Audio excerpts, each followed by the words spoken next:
Ինչ որ պայից սկսած մարդիկ հասկացան, որ նպատակներին հասնելու համար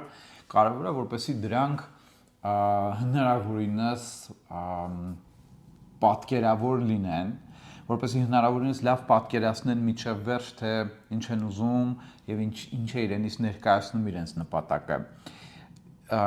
Սա միանշանակ գործնականում շատեր իրենց համար բացահայտեցին։ Հետաքրքիր է, որ դրա մասին նաև գրականության մեջ մենք կարող ենք գտնել։ Օրինակ Ջորջ Քլեյսոնի Բաբելոնի ամենահարուստ մարդը գրքում, որ այսպես բազային գեղարվեստական գծիկ ուղեցույց է բազային այսպես ուղեցույց է տնտեսական կամ ֆինանսական, ոնց է ճիշտ ավելի ասել, գրագիտության այնտեղ են միտքն, որ այ դու պետք է իսկապես ցանկանաս, որպեսզի ունենաս, այնտեղ հիմնական փողի մասին է, էլի, որպեսզի ունենաս, վաստակես, ձեռք բերես, լավ պատկերացնես։ Կամ օրինակ շատ լի տարածված եւ շատ ռեզոնանս այսպես ունեցած Ռոբերտ Գրինի իշխանության 48 օրենքների գիրքը, որտեղ ինքը հետեւյալ տողեր ունի, ասում է, եթե դուք ամենը պլանավորում եք միջև վերջ, ապա ձեզ չեն սասանի հանգամանքներ եւ դուք կիմանաք թե երբ կանգ առնել։ Զգուշորեն ուղղորդեք ճակատագիրը եւ օգնեք պայմանավորել ապագան, մտածելով ամենը մի քանի քայլ առաջ։ Մոտավորապես նույն միտքը նաեւ Սթիվեն Քովիի մոտ կա,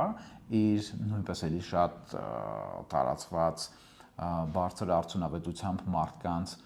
7 կարողությունների գրքում, որ ասում է սկզբից միջև վերջ պատկերացնելու դեպքում կհասնեք հաջողության։ Նույնիսկ Հերման Հեսեի Դեմյան գրքում այս գաղափարը կամ կոնցեպտը կենտրոնական, գրեթե կենտրոնական տեղ է գրավում եւ պարզապես կարելի է այս տողերը մեջ բերել գրքից, որ եթե ինչ որ բան իրապես ցանկանալ, մեզ հետ օրգանապես համահունչ որևէ բան, ապա անպայման կհասնենք դրան։ Սա միանշանակ շատ կարևոր բացահայտում է, սակայն այստեղ երևի ավելի կարևոր է մեխանիզմների հասկացումը, որովհետև առաջին հասից կարա թվա դե հիմա ինչ կա, ուրեմն պետքա պատկերացնենք, հեն այն Secret ֆիլմում էլ դրա մասին խոսվում է, վիզուալիզացիայի մասին է խոսում, պետքա պատկերացնել, մանրամասն նկարել կամ փակցնել ինչ-որ միտեղ, որ անդադ աչքի առաջ լինի եւ ամեն ինչ կլինի, այն աշխատում է, ինչի էլ մենք խորանանք մեխանիզմների մեջ։ Ցավոք դա այդքան այդպես չի։ Մեխանիզմների մեջ համենայն դեպս խորանալ արժի, որովհետև մեխանիզմները հասկանալը մեզ հնարավորություն կտա սխալներից խուսափել եւ անիրատեսական ակնկալիքներ չունենալ։ Երբ որ մենք ծայրից ծայր կամ հնարավորինս մանրամասն պատկերացնում ենք մեր նպատակը, այն թե ինչին ենք ձգտում,